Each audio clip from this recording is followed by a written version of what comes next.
గురువుగారు ఇప్పుడు ఒక విషయం గురించి మనం మాట్లాడుకోవాలి. ఒక మనిషి ఇక్కడే పుట్టి, ఇక్కడే పెరిగి, సనాతన ధర్మం పాటిస్తూ జీవన ఆధారం కోసం వేరే ఇతర దేశాలకు వెళ్ళిపోయి, అక్కడ ఫేమస్ అయిపోయి, అక్కడున్న కల్చర్ మొత్తం జూసుకొని, మన సనాతన ధర్మం గురించి చాలా చెడ్డగా మాట్లాడుతున్న ఒక మనిషి. ఇప్పటికే మీకు తెలిసే ఉండొచ్చు. అంటే ట్రావెల్ నా అన్వేషణ అని చాలా ఫేమస్ ఉన్న వ్యక్తే అనమాట. సనాతన ధర్మం గురించి ఒక మంచి విషయాలు చెప్తే దాన్ని ఎలానో మాట్లాడి, మనకున్న ఇక్కడ పెద్దవాళ్ళ గురించి గూడా తీసి, చాలా ఇష్టం వచ్చినట్టు మాట్లాడారండి. దాని గురించి మీరేమంటారసలు? అమ్మ దీనికొక చిన్న సమాధానము. 6 మాసాలు స్నేహం చేస్తే వీరు వారవుతారు, వారు వీరవుతారు అని అంటారు. హ్మ్. ఆయనే భరతఖండాన్ని వదిలిపోయి ఇతర ఖండంలో బ్రతుకుతున్న వ్యక్తి. ఆ నీళ్ళు పాపం తను స్వీకరించాడు కాబట్టి అక్కడి ఆలోచనలో రావడానికి తప్పేముంది అతనికి? అతని ఆలోచన భావం అటువంటిది. హ్మ్. తను ఒక హిందువే. తను ఒక హిందువే. ఒక హిందూ ధర్మంలో పుట్టిన వ్యక్తి. ఒక్కటేంటి అనంటే మీరన్న వ్యక్తే మొన్న గరికపాటి గారిని కూడా ఒక వాక్యం వదిలారు. అవును. అసలు ఆయనకేం తెలిసిన సీతాదేవి గురించి, ద్రౌపది గురించి మాట్లాడాడు? ఏం అవగాహన ఉందంట? ఇప్పుడు సీతాదేవిని రావణాసుడు తీసుకోకపోతే రావణాసుర యుద్ధం అనేటువంటిది జరిగేదా? కురుక్షేత్రం. కురుక్షేత్రం ఎక్కడైంది? కురుక్షేత్రం మన దగ్గర స్థలం ఉన్నది. ఈయనే ఎక్కడెక్కడికో వెళ్ళేసి హ్మ్. ఈ హోటల్ ఇగో ఇది కొన్ని నీచమైన పేర్లు కూడా ఉంటాయి వాటికి. ఈ హోటల్ పేరు ఇది, ఆ హోటల్ పేరు ఇది, ఇదిగో ఈ సముద్రము, నేను ఈ బోట్లో ఎక్కానని చెప్పేసి అసలు చూపించాడు తప్ప, అంటే ఇతర దేశాన్ని చూపించాడు. హ్మ్. అదే భారతదేశంలో ఉండి మన కైలాస పర్వతాన్ని, మానస సరోవరాన్ని, ఇక్కడ అంతు చిక్కని దేవాలయాలు మన దగ్గర చాలున్నాయి. కొన్ని వందలు ఉన్నాయి తల్లి. ఒక్కదాని మీదైనా అన్వేషణే వ్యక్తి అన్వేషణ చేశాడా? లేదు. ఏ పరంగా అది చెయ్యలేదు. అవునా? అలాంటి వ్యక్తి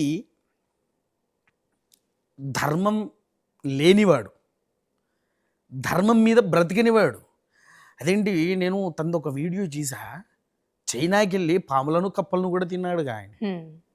అవునాగా? అవును. ఆ వీడియోలు కూడా పెట్టాడు చాలా. ఎందుకంటే ఒకప్పుడు ఆయన వీడియోలు నేను కూడా చూసేటివాడిని అప్పుడప్పుడు, రెగ్యులర్గా చూడ. అది కూడా ఎట్లా, ఇన్స్టాలో. హ్మ్. తర్వాత వారి విషయంలో ఒక్క వ్యక్తి ధర్మంగా అయ్యప్ప దీక్షలో ఉండే ఇదే మీడియా ఛానల్ వ్యక్తి, వేదాంత్ అనే వ్యక్తి అద్భుతంగా మాట్లాడాడు. చాలా అద్భుతంగా మాట్లాడాడు ఆ వేదాంత్ అనే వ్యక్తి. నువ్వు భారతదేశానికి వచ్చిన వెంటనే నిన్ను శిరస్సు ఖండించేస్తారా అన్నాడు. గరికపాటి గారు ఇచ్చే ప్రవచనాలు వీడేమని ఇవ్వగలుగుతాడా? లేదుగా. గరికపాటి గారు చెప్పేటువంటి యోగ్యత, చాగంటి గారు చెప్పేటువంటి మన సంస్కృత ధర్మము, ఎంతోమంది మన ధర్మాన్ని చూపించి మన ధర్మం గొప్పతనాన్ని చెప్పే వ్యక్తులు మన భరతఖండంలోనే ఉన్నారు. అవును. అవన్నిటినీ వదిలిపోయి ఎక్కడెక్కడో పిచ్చి కోతి లెక్క తిరిగే వాళ్లకు కోతి చేష్టలు ఎలా ఉంటాయి తల్లి? హ్మ్. అది ఎప్పుడు అరుస్తుందా, ఎలా అరుస్తుందా తెలియదు. ఈ చెట్టు మీద నుంచి ఆ చెట్టుకి, ఈ సముద్రం నుంచి ఆ సముద్రం మీదకి అది పట్టుకునే ఎగిరేస్తూ ఉండదు. అది ఎగిరే కోతి. ఎగిరే కోతిని మనం ఎందుకు పట్టుకొని కూర్చోవాలి? ఇంకోటి కూడా చెప్తా తల్లి. ఒక ఏనుగు, హైందవ ధర్మం అనే ఏనుగు నడి రోడ్డు మీద నడుచుకుంటూ పోతూ ఉంది. కానీ చుట్టూరుగా పిచ్చి కుక్కలు ఉన్నాయి. అవి అరుస్తూ ఉంటాయి. కానీ అదే ఏనుగుకి ఒక్కసారి తిరగబడే ఆలోచన వచ్చినప్పుడు వీడి భవిష్యత్ ఏంటి? అవును. ఈ కుక్కల భవిష్యత్ ఏంటి? అన్వేషణే వ్యక్తి ఒక్కడే ఉన్నాడా హిందూ ధర్మం మీద మాట్లాడే వ్యక్తులు? చాలా మందున్నారు. చాలామంది ఉన్నారు. ఆ ఏనుగు ఎప్పుడో ఒక్కరోజు మాత్రం తిరగబడుతుంది తల్లి. మళ్ళీ భరత ఖండంలో అడుగు పెట్టాలి అని అంటే కాళ్ళ దగ్గర నుంచి కాదు, నరాల దగ్గర నుంచి, నాడుల దగ్గర నుంచి వణుక్కుంట కూర్చోవాలి వాడు. విన్నారా? కాబట్టి హైందవ ధర్మాన్ని ఎవడైతే ద్వేషిస్తున్నాడో, ఎవడైతే హైందవ ధర్మం గురించి తప్పుగా మాట్లాడుతున్నాడో ప్రతి ఒక్కడికి చెప్తున్నాను, బిడ్డా చూసుకుందాం పద. గురుగారు ఇప్పుడు ఒక మనిషి ఫేమస్ అవ్వాలంటే రాత్రికి రాత్రి అయిపోతూ ఉంటారు. అలా చూసిన సన్నివేశాలు కూడా మనకి చాలా ఉన్నాయి. అదేవిధంగా డౌన్‌ఫాల్ అవ్వాలంటే కూడా ఒక డే చాలు మనకి. అయితే ఆయన మాట్లాడిన తర్వాతకి చాలామంది మిలియన్ ఫాలోవర్స్ ఉన్నారు ఆయనకి. తగ్గిపోయారు. అంటే ఆయన ఛానెలే బ్యాన్ చేద్దామన్న విధంగా కొన్ని లైవ్ కాల్స్ కూడా ఆయన మాట్లాడారనమాట. ఆడవాళ్ళు అసలు ఏ విధంగా తిడుతున్నారంటే ఆయన్ని ఇంకా మనం మాటల్లో చెప్పుకోలేము. ఛానెల్ కూడా బ్యాన్ చేయాలనే విధంగా ఉన్నారు. దాని గురించి మీరేమంటారండి? ఛానల్ బ్యాన్ చేయాలి అని అంటే అంత ఈజీ కాదు. హ్మ్. ఎందుకంటే మీరు కూడా ఒక ఛానల్ నడిపేటువంటి వారు, అది మీకు కూడా తెలుసు. ఒక ఛానల్ బ్యాన్ అవ్వాలంటే దాని మీద రిపోర్ట్స్ రావాలి, అవునా? అంటే దాన్ని లైక్ పక్కన రిపోర్ట్ అనేటివి ఉంటాయి కదా, అవును. వాటిని ఎక్కువగా రావాలి. అవి ఎక్కువగా వస్తే బ్యాన్ అనేది తొందరగా అవుతుంది. కానీ మీరన్న ఈ డౌన్ఫాల్ గురించి ఒక విషయం చెప్పమంటారా?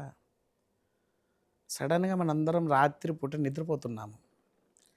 నిద్రపోయే సమయంలో భూకంపం అనేది వస్తుంది. హ్మ్. అప్పుడేంటి పరిస్థితి? ఏ మనిషి అయినా సరే డౌన్ఫాల్ అవ్వడానికి ఆ ఒక్క అర సెకండు చాలు, అవునా? ఒక్కరోజుతో అవసరం లేదు. అవును. ఒక మనిషి పతనాన్ని కోరుకునేవాడు ఒక అర నిమిషంలో అయిపోతుంది. హ్మ్. మన శరీరానికి ప్రాణమే శాశ్వతం కాదు. ఛానల్ ఎక్కడ శాశ్వతంగా ఉంటున్నాయి? ఎంతోమంది ఇప్పుడు అన్వేషణే వ్యక్తి అనే కాకుండా ఎంతోమంది ఎన్నో రకాలుగా ఎన్నో ఛానల్స్ పెట్టుకున్నారు, కొన్ని కొలాబ్స్ అయిపోయినాయి. కాకపోతే కొన్ని ఛానల్స్ కొలాబ్స్ అవ్వడానికి రీజన్ ఏంటి? యాంకర్స్, ఎడిటర్స్, మిస్టేక్ ఏదైనా జరిగి ఏదైనా. వాడికి ఒక యాంకర్ ఉన్నాడా? లేరుగా.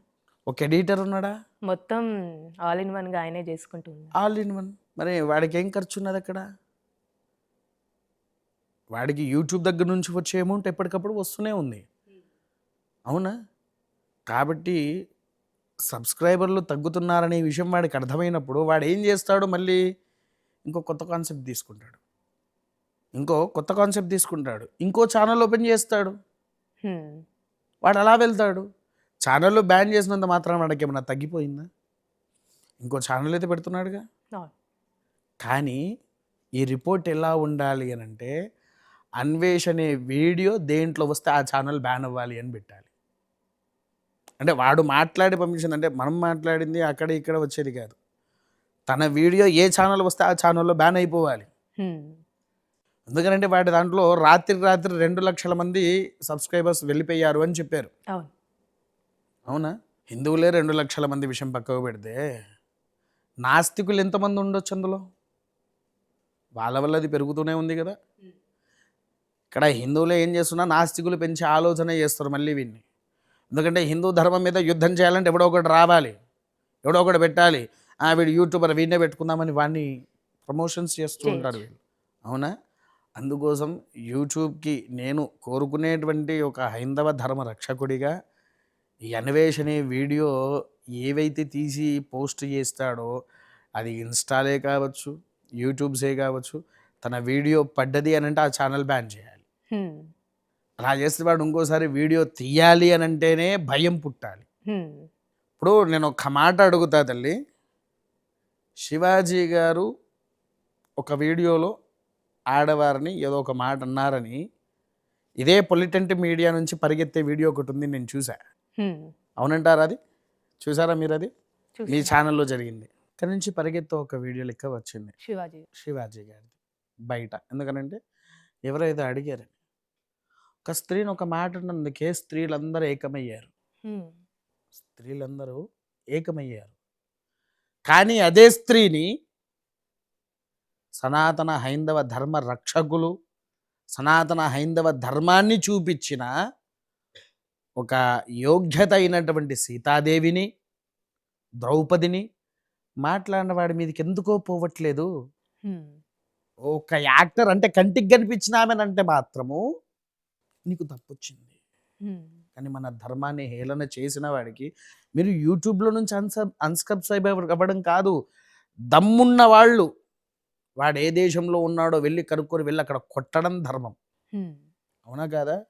ఇక్కడ ఈయన ఉన్నాడు కదా, ఈయన ఒక స్టార్ కదా, ఈయన ఏదో డౌన్ ఫాలో చేద్దామని చెప్పేసి ఈ రకంగా ఆలోచించారు కావచ్చు కొంతమంది. ఇప్పుడు అక్కడెక్కడో ఉన్నవాని వీసా కూడా క్యాన్సిల్ చేయించి తీసుకువచ్చి మొన్న శివాజీ గారిని ఒక చోట ఐఏఎస్ ఆఫీసర్ వాళ్ళు కూర్చోబెట్టి అన్ని ప్రశ్నలు వేశారు. నువ్వు హిందూ ధర్మం మీద నువ్వు ఎందుకన్నావురా అని పిలిపించి వాడిని కూర్చోబెట్టి ప్రశ్నలు వేసి వాడిని ఏమన్నా జైల్లో వేస్తున్నారా? మీరేమన్నా వెయ్యట్లేదు కదా. అంటే ఇక్కడ వీళ్ళనంటే ఒక్క లెక్క, వాళ్ళంటే ఒక్క లెక్కనా? అమ్మా, మీరందరూ కూడా ఒక స్త్రీమూర్తులే. మనం శ్రీరామనవమి వచ్చింది అని అంటే సీతారాముల వారి కళ్యాణము అత్యంత వైభవపేతంగా చేస్తున్నాము. అటువంటి సీతాదేవిని వాడు అపహాస్యం చేసినప్పుడు అది మాట్లాడాలని మీకు అనిపించట్లేదా? ఇంతవరకు ఈ విషయం ఎవరైనా తీసారా తల్లి? సీతాదేవిని అందరూ అన్సబ్స్క్రైబ్ అవుతున్నారు, కానీ ఎవడైనా సరే వాన్ని ఇండియాకు పిలిపించి కూర్చోబెట్టి మాట్లాడే రైట్స్ ఎవరైనా చేస్తున్నారా? ఇక్కడ ఉన్న శివాజీ గారిని తీసుకుపోయి నువ్వు కూర్చోబెట్టినట్టు వీన్ని కూర్చోబెట్టు, మొదలు కూర్చోబెట్టి వాడికి 3rd డిగ్రీ ఇవ్వండి. ఇదే విషయంలో మనం ఇంకొక మాట కూడా మాట్లాడుకోవాలండి. అయితే ఇతర మతాలు చూసుకున్నట్లయితే ఏదైనా గొడవ జరిగితే అందరూ కలిసి దాని గురించి ఫైట్ చేస్తారు, చాలా ఇదిగా ఉంటారు. కానీ మన వాళ్ళని చూసుకున్నట్లయితే ఏదైనా ఒక ఇష్యూ జరిగితే దాని మీద మాట్లాడకపోవడము, అసలు కలివిడిగా అంటే కలిసి మాత్రం అసలు ఉండరండి. దాని గురించి కూడా మీరు మాట్లాడాలి. ఎందుకంటే మొన్న ఈ మధ్య ఒక ఇన్సిడెంట్ జరిగింది. బంగ్లాదేశ్‌లో కూడా మీరు చూసే ఉంటారు. ఆ ఇష్యూ మీద మాట్లాడిన వాళ్ళు ఒక 100%లో ఎవరో కొంతమంది అంతే. అందరైతే ఎవరేం మాట్లాడలేదు. దాని గురించి మాట్లాడండి. ఎందుకు మాట్లాడాలి తల్లి? పక్కవాడు వచ్చి మనందరినీ చంపుకుంటూ పోతూ ఉన్నా కూడా హిందూ ధర్మము తల వంచుకొనే ఉంటుంది. ఎందుకు మాట్లాడాలి? పక్కవాడు ఎలా బతుకుతే నాకెందుకు, పక్కవాడు ఎలా చేస్తే నాకెందుకు అనే ధర్మంలో మనమున్నాము తల్లి. అక్కడి వరకు ఎందుకు తల్లి? ఒక దేవాలయంలో అర్చకుడు పూజ చేసుకుంటూ ఉంటే ఆ అర్చకుడిని కూడా ఒక వ్యక్తి నీవు చొక్కా తొడుక్కోవని చెప్పేసి అసలు ఒక పాట పాడిండు.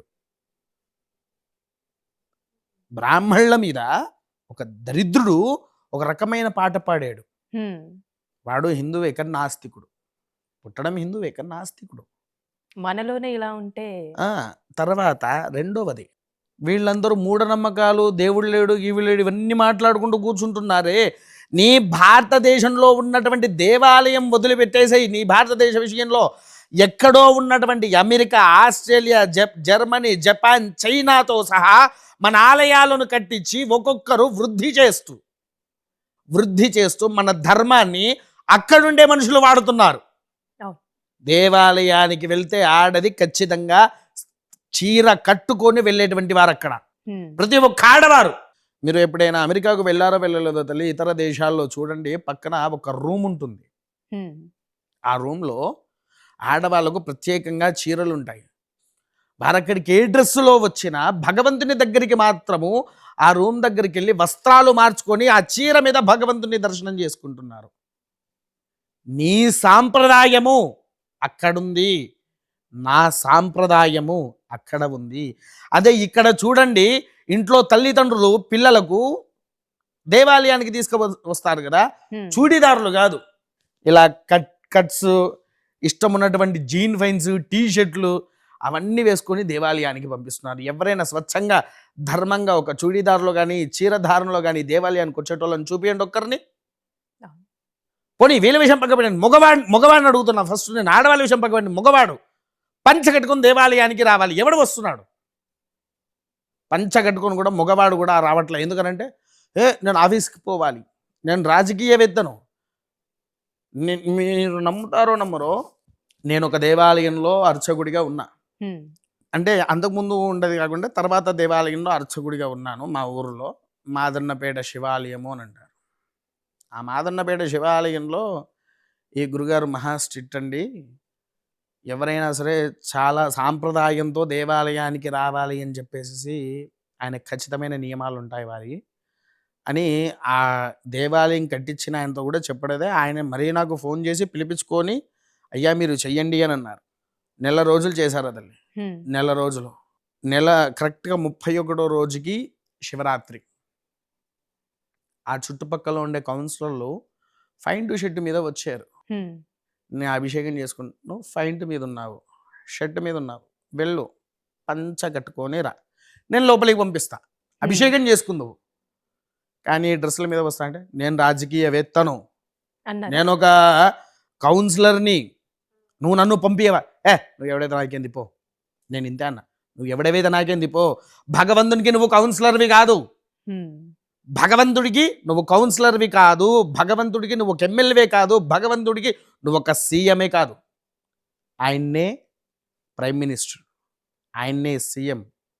ఆయన లేకపోతే నీకు ఇవన్నీ ఎక్కడి నుంచి వచ్చాయి, పో పక్కకు పోను అని చెప్పేసేసాను. ఆయన ఇంకేం చేశాడు, ఇంకో 3 కౌన్సిలర్లను ఆయన తీసుకొని వచ్చాడు. సుమారు నాకు ఇది ఒక 40 నిమిషాలు జరిగిన వాదన ఆ నలుగురితో. నేనైనా వాళ్ళని లోపలికి పంపించలేదు, అడుగు కూడా పెట్టని వాళ్ళ నేను లోపల.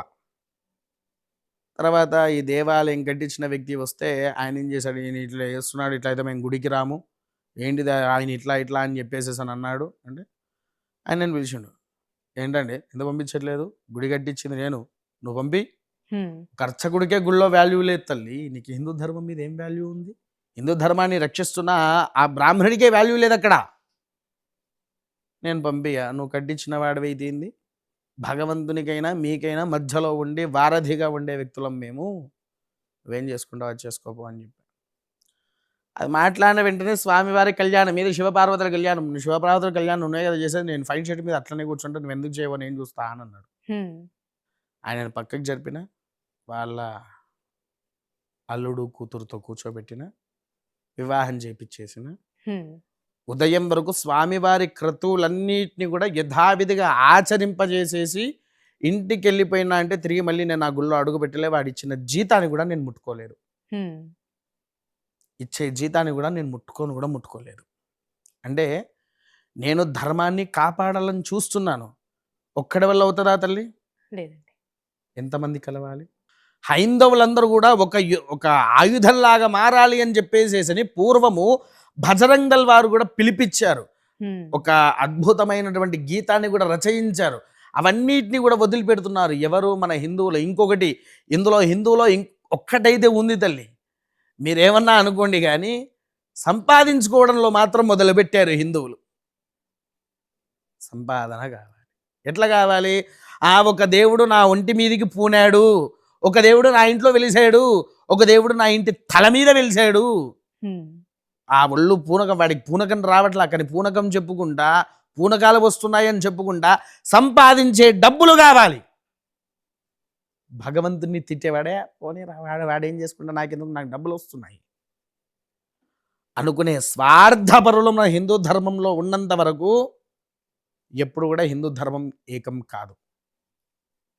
స్వార్థాన్ని వదిలి అసలైన కళ్ళు నేత్రాలు ఎప్పుడైతే తెరుచుకుంటారో ఆ క్షణం, ఆ రోజు మన ధర్మం నిలబడి ప్రతి ఒక్కరిని శిరఛేదన చేసుకుంటా రావచ్చు.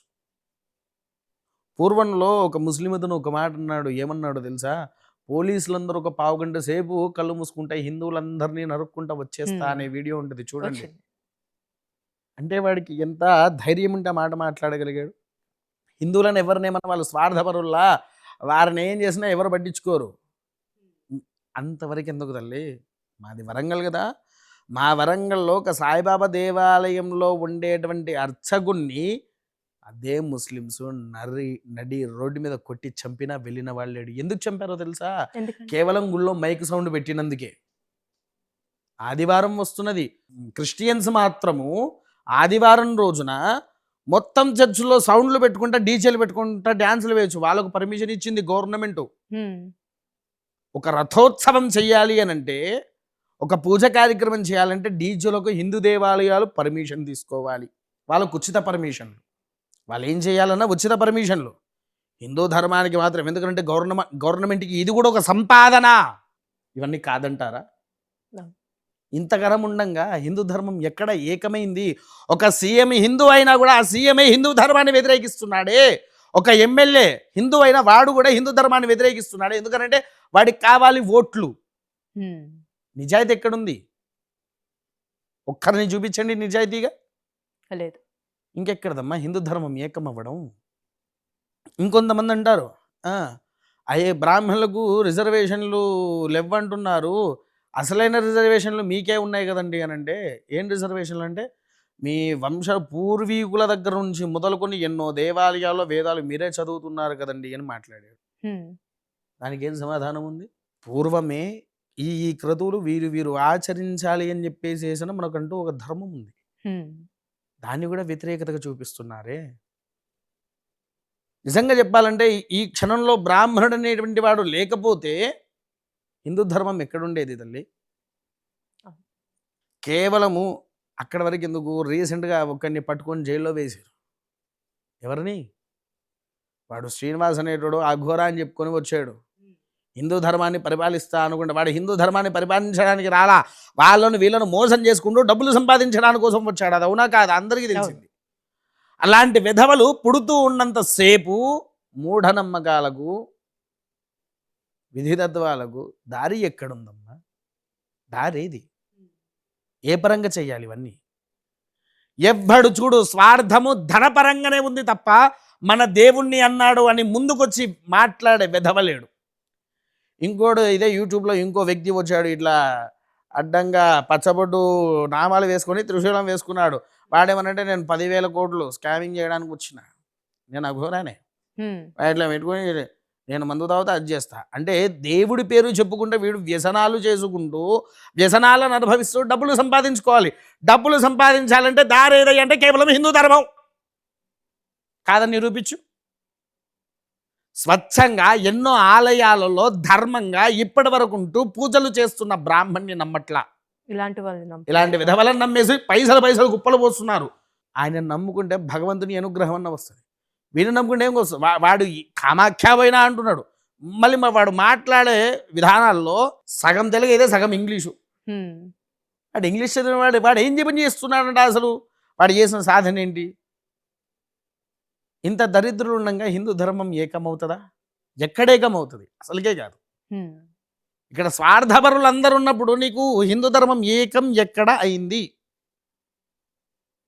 అవ్వదు కదా. అవ్వదు. మరి ఇంకేంటి తల్లి? హిందూ ధర్మం ఏకం కావాలి అని అంటే మనసులో కళ్ళల్లో ఉన్న పొర వదిలి నీవు మేలుకోవాలి. నిజమైన ధర్మాన్ని ఎప్పుడైతే చూస్తావో అప్పుడు హిందూ ధర్మం ఏకమవుతుంది తల్లి.